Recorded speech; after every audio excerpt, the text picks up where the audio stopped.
අනූනනයේ ප්‍රාක් කලාව තුලදී සිදු නොවන ක්‍රියාවලියක් වනුයේ. අනූනනයේ කලා ටික මොනවද කියන්නේ? ප්‍රාක් කලාව, පෙර යෝග කලාව, යෝග කලාව, වියෝග කලාව, අන්ත කලාව. පහක් තියෙනවා.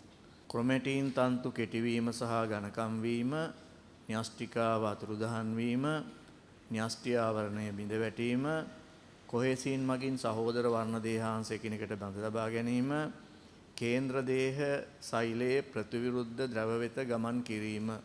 අනූනනයේ ප්‍රාක් කලාවේදී සිදු නොවන සිදුවීමක් වනුයේ. කේන්ද්‍ර දේහ සෛලයේ ප්‍රතිවිරුද්ධ ද්‍රව වෙතට ගමන් කිරීම.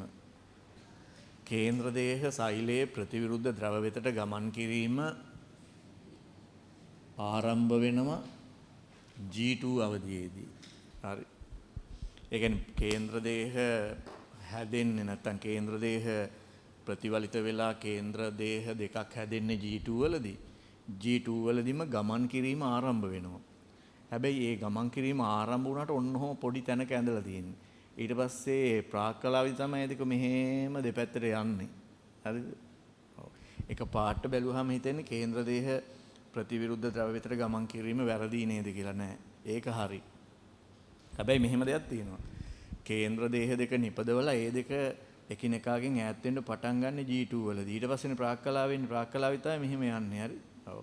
ඕක ගිහිල්ලා හරියටම සෙන්ටර් කියන්නේ හරියටම ද්‍රව දෙකට ගිහිල්ලා හරියටම නතර වෙන්නේ යෝග කලාවේදී. හරියටම නතර වෙන්නේ. ඒ කියන්නේ කේන්ද්‍ර දේහ ද්‍රව වෙතට ගමන් කිරීම සම්පූර්ණ වෙන්නේ යෝග කලාවේදී. ගමන් කරමින් පවතින්නේ ප්‍රාක් කලාවේදී. ගමන් කිරීම ආරම්භ කරන්නේ මේ G2 වලදී. හරි. ඒතර මේකේ ප්‍රාක් කලාවේ සිදු නොවන දේ මොකද්ද? ප්‍රාක් කලාවේ සිදු නොවන දේ තමයි න්‍යෂ්ටික ආවරණය බිඳ වැටීම.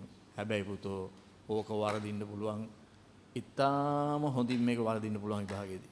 ඔය ඉඩ තියලා තියෙන්නේ ඕක ලියන්න තමයි. හරි. ලියන්න මෙහෙම. අනූනනයේදී න්‍යෂ්ටි ආවරණය බිඳ වැටෙන්නේ පෙර යෝග කලාවේදීය. නැත්නම් పూర్ව යෝග කලාවේදීය. එනම් ප්‍රාක් කලාවට පසුයි.